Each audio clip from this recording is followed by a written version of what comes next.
liwat. Amo dito ma'am, amo dito ma'am. Sa tanan, maayong aga, this is the accomplishment or anything about the best managed population here in San Enrique. So, it can be considered na ako lang ni siya, but then, pati ka BSPO natin. So, hindi ko ni siya ma-manage without them. Ako gali si Boniface Panis, taga Barangay Hinis, Nuevo San Enrique, isa ka BSPO. 19 years nga nanging isa ka BSPO.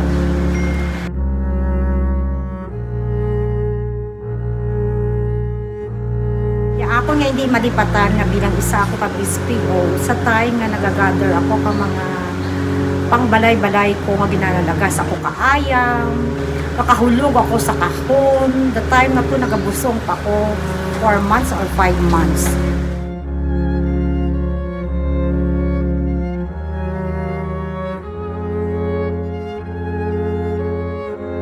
Bisan amuda ay nakakatabo ka na ako, why kita ko punon sa kaugalingon ko nga maungkat ako bilang isa ka BSPO.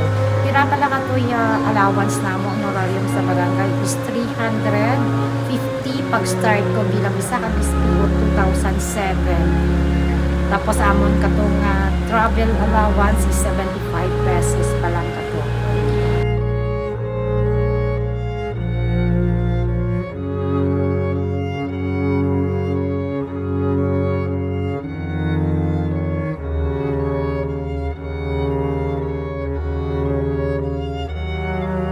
Kung amo dabala kung bisan gamay lang yung mabaton mo nga allowances, kung ano man yung mga financial na hindi hindi ka maabtan, happy ka man gihapon siguro nga for 19 years nga naging BSPO ako, may mabaton ako kang sawaan, happy man gyapon ako sa obra ko.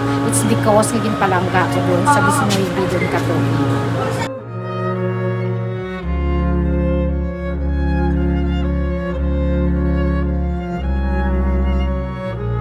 Sa San Enrique, data naton, istorya naton. Sa San Enrique, data naton, istorya naton.